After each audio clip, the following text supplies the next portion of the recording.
Hi, this is Kim with www.embody-light.com. And if you have not done so, please hit the like and subscribe button. So today's video is more on contracts, but specifically birth contracts. There's some things that I just have come into understanding about recently that I didn't quite understand how this worked.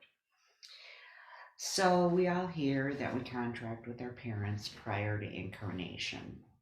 And there's a couple ways this is done, and also it has a lot to do with the genetics of the parents and the energy and intent that goes on at the time of conception. So there's several ways this can come through.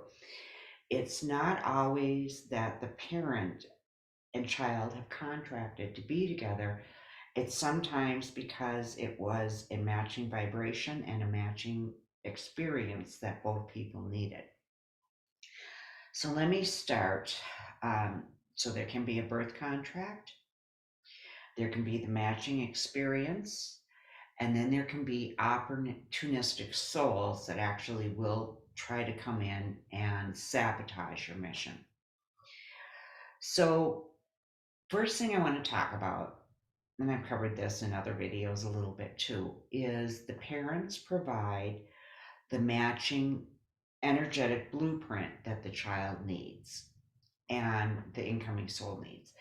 Typically, the incoming soul is going to experience the polar opposite of what they want to experience so that they can see it, recognize it, and shift it if it's been a karmic situation. Karmic situations only happen in 3D and it's about balance. If my nose is running, excuse me. If you were um, something was incomplete in a past life, you're going to carry it out in this life to completion. So you understand the other side of it. That's why some things that seem so horrendous happen to people. Say you were a killer, a murderer in a past life. You may experience that in this life, or the karma may be that maybe you're a homicide detective or something, and that you redo the story and the energy that way. But so the parents are going to provide the matching blueprint of what that child needs. Now, the other thing that comes into, a couple things that come into mix it here, the genetics of the parents. If, now we've all heard the story, the Bible story of Cain and Abel. Um, Abel was the son of Adam, the son of man. Cain was the son of Satan.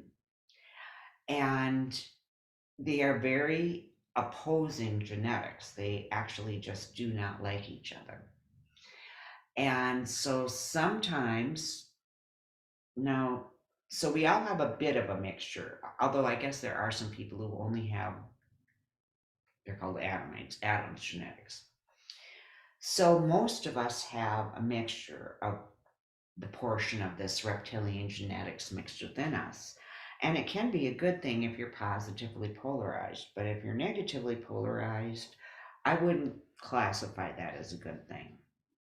So the reptilian genetic, it's the Rh negative factor, and a few other blood types can be mixed in there too, but that's basically the genetic of the reptilian.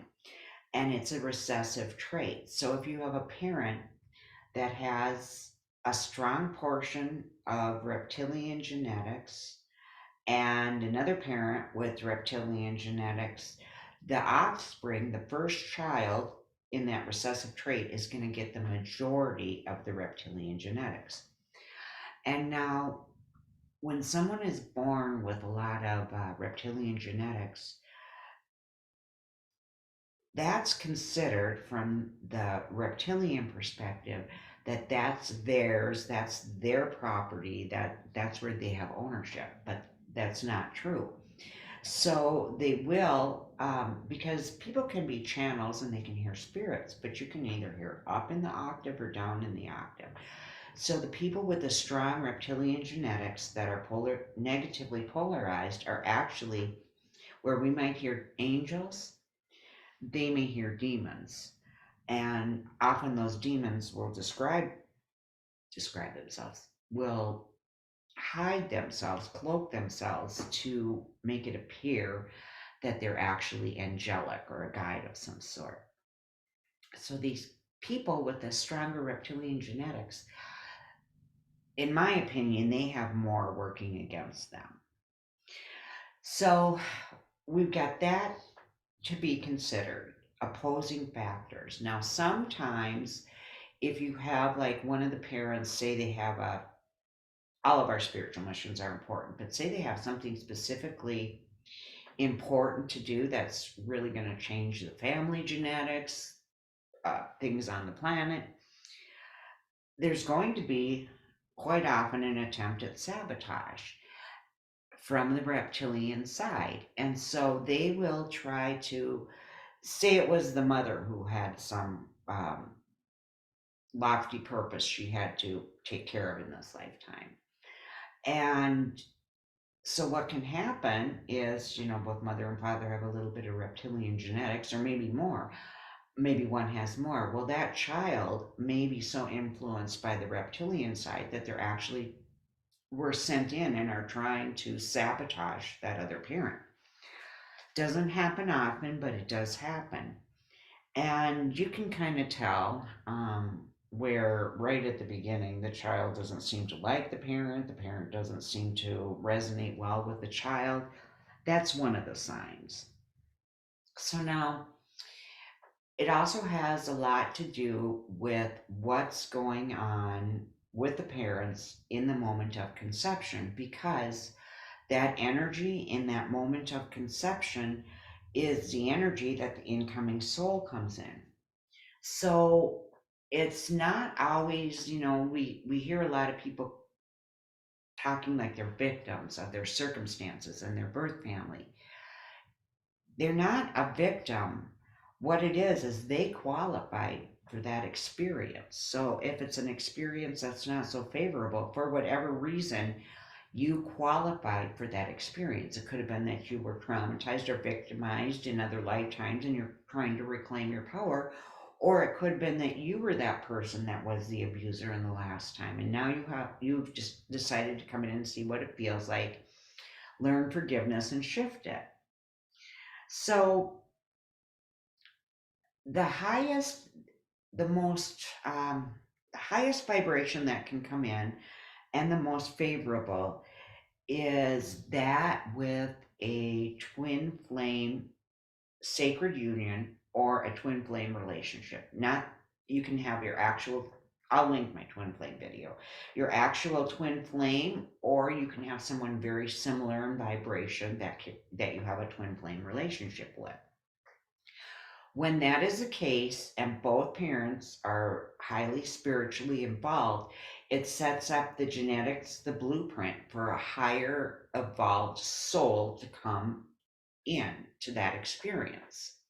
So you would have, that would be where, we hear about the rainbow children, the crystal children, the star children. They're more likely to be born to that type of parent, but not always. Um, The other thing that can happen, and it's because that child has had lifetimes and experiences where their energy is still high.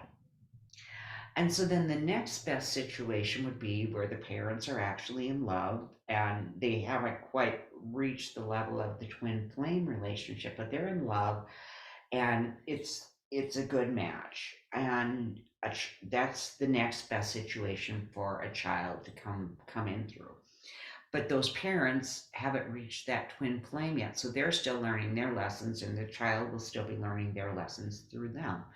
So that would be a little bit less of a vibration. And that doesn't mean because that child is born in a little bit less of a vibration that they can't transmute those issues and rise above that. That's actually the goal.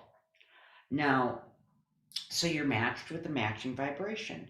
And this happens even in adoption because the birth mother, as they give that child up, that was the perfect situation for that child to be born into. But the family whenever I've done any kind of readings or regressions on this, the family that that child is with is actually who that child is supposed to be with. It wasn't a mistake, a fluke of nature. And I've talked about this before, but in case you haven't seen it, I'll cover it again. I knew this was in when I way back when I did my hypnotherapy training. We had someone in our class. It was a male, and he was a teacher, and he was adopted, and his adoptive mother had schizophrenia. Well, he wanted to experience the dysfunction of that, to know how to handle it, because it was his goal to be a teacher and to help youth in this life. So he went through that experience, but he didn't want to have that genetic trait that he would carry himself or pass on to his offspring. So that's why he decided to do it that way, and it was a perfect situation. There were past life karmic issues that he had to work out with that family. So, but then, now let's talk about a few things, and those are the more desirable ways that a soul can come through in conception. Other ways, let's think about some of the things that are less than desirable, like if they were if a child was conceived in a controlling situation, a manipulative, poor, improper balance of power, deceptive, violence or force or shame, those children that are born out of those experiences are actually a matching vibration to that situation for whatever reason. We always feel like, oh, that poor baby born in that situation, but that wasn't it. That was a matching vibratory situation that that child needed for their growth and development.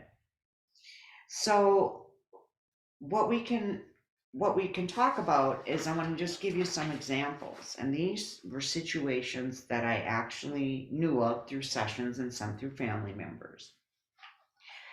But let's talk about if it was the energy of deception. If the conception occurred because of deception, that could be the mother not mentioning that she's gone off birth control, or even the father can deliberately do something, that towards the conception, where maybe their normal method of control, um, works out usually, but and I know this happened in a case, but the father knew that the mother was ovulating, and that was it. There was um, no altering in that situation. I can't get too descriptive on YouTube. It wasn't an actual rape, but very close.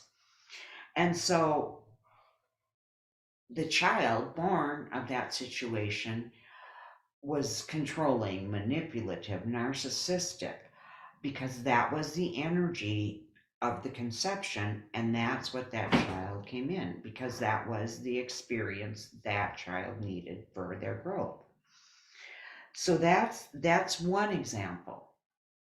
Now, another example could be a child conceived in the energy of shame. And I've actually seen so many cases of this. This was more back in my generation, where if a woman was pregnant and not married, they were shamed. This was a terrible, terrible thing back in the day. And so the whole time during the pregnancy, the mother's shamed, and the child comes in that energy of shame. So then that child growing up always felt that they weren't worthy, they always felt shameful. And so what they did to overcompensate is they shamed other people and ended up being toxic and narcissistic because of that energy they were born under that they never transmuted. So that can happen. Um, And again, this child was not a victim. They qualified for the experience because of many lifetimes in this particular child. of inflicting trauma, pain, and shame on other people. So, to balance that energy and complete the karma, she had to come in. This was a female child and do this herself. Um, she's still working on it, and I know the mother in this situation. The mother's okay, but the child's not doing so well. The child really is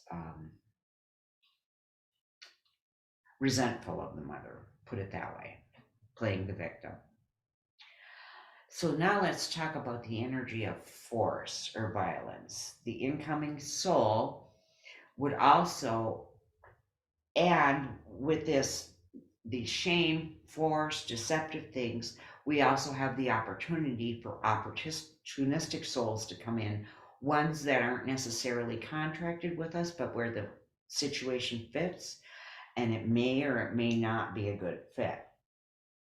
So, say it's the energy of violence, you could have an opportunistic soul, or a soul with karma related to violence, whether they were the perpetrator or the person who was violated. They're going to come back and redo this differently.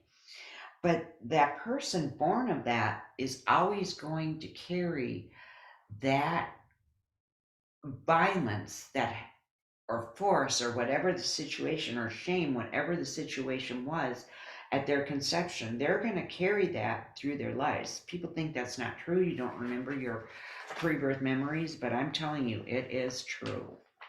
I'll tell you a story when we're done with this. So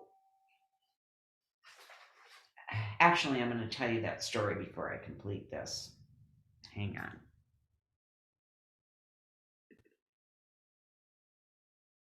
So I'm back. So I actually knew of a situation where, and this was like thousands of years ago, a situation where the children um, born to these parents, it wasn't, um, the situation did not go well. And one of the parents died, and the other one was left to raise these children.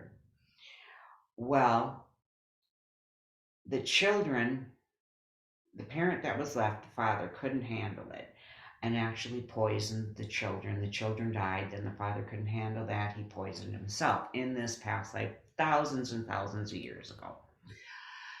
So, for many lifetimes, this parent that did this did their spiritual work, made up for this, and then came back into this lifetime and gave birth to these children.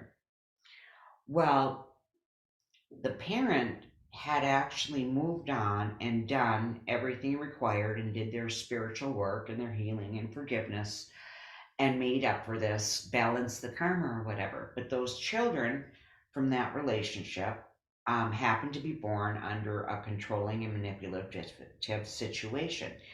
So they had never, and they had done things to this parent in past life too. It had been a back and forth thing. So these children had never gotten over this. And so the parent in this lifetime was trying to parent them, be a good parent, but these children were always very resentful of that parent for whatever unknown reason. The parent didn't understand until we did the energy work and looked into it. So what it was there was another lifetime then too, where this, it was a father in this lifetime, then this parent was a mother in a different lifetime, where this mother, who was the father, died and abandoned the children. So these children had issues with that parent abandoning them from both of those lifetimes. So the goal was to come into life and to try to work all this out. However, these children had a heavy portion of reptilian genetics and just really were mean to that other parent. That other parent could do nothing in their eyes to, and nothing really happened in this lifetime to make things better. So they just ended up being so cruel to that parent that the parent couldn't take it anymore, and eventually just disown them basically.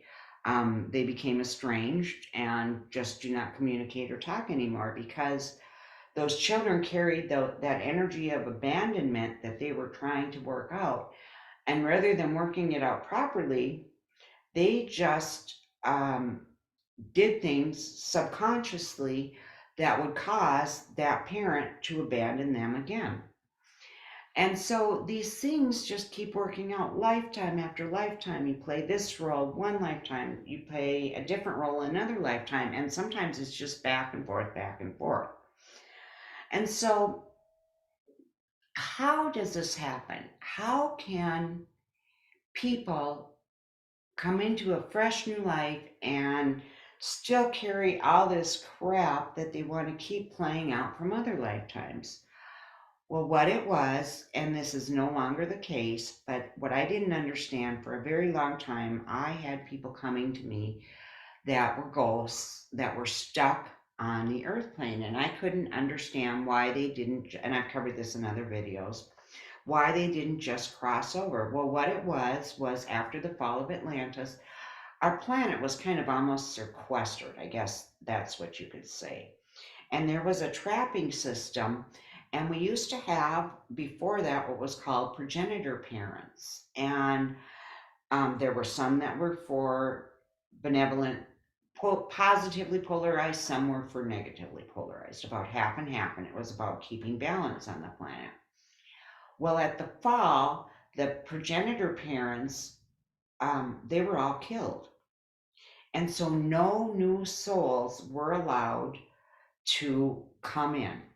So it was all these recycled souls that had all this karma with each other. We were um, taken, and it was like a false light, and we were trapped. The reincarnational trapping cycle, and sent right back. I call it spirit jail, sent right back into another lifetime without the understanding, the healing, the proper work that needed to be done to heal that issue and to come back and do it better. It's just very much like our prisons here on earth, where we just stick people in with a bunch of other people that aren't functioning well and expect it to work out okay with no rehabilitation or healing or therapy.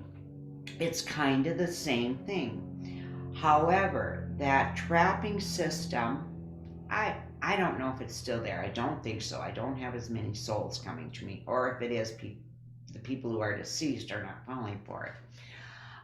But this is no longer the case. Now, because there were certain binding energy agreements and different things on the planet, um, we now are going to be able to have new souls coming in that don't have all these karmic experiences, or their karma is done or it's complete. We can have higher vibrational souls coming in because prior to this, as I was explaining earlier, really the only way that a higher vibrational soul could come in was if the person was conceived in a twin flame relationship. That was the only way.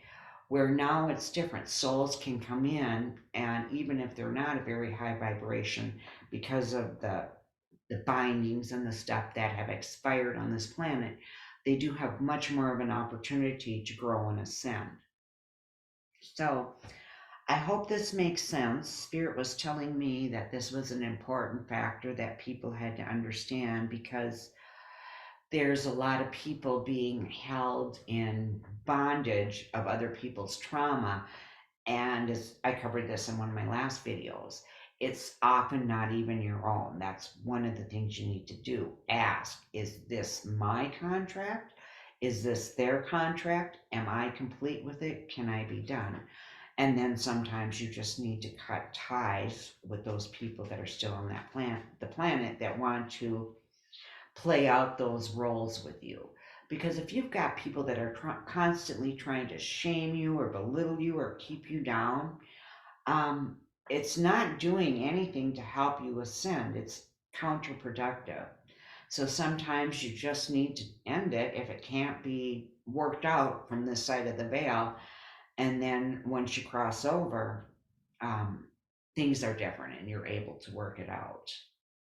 And that doesn't necessarily mean that if you couldn't get it together in this lifetime and work it out, that you're coming back with that person to do it again. That's not necessarily what it means. The person who didn't do their work and played victim or caused problems their whole life, they may be coming back to, I think they're going to a different planet. I don't think Earth's gonna host, as time goes on, these 3D negative situations anymore, because our energy will be so much higher, what just won't even be possible. So I love you all. Have a blessed day. And again, I do hypnotherapy, psychic readings, Akashic Records work, energy healing, sound healing, all kinds of things. Just check out my website at www.embody-light.com and have a blessed day. Bye bye.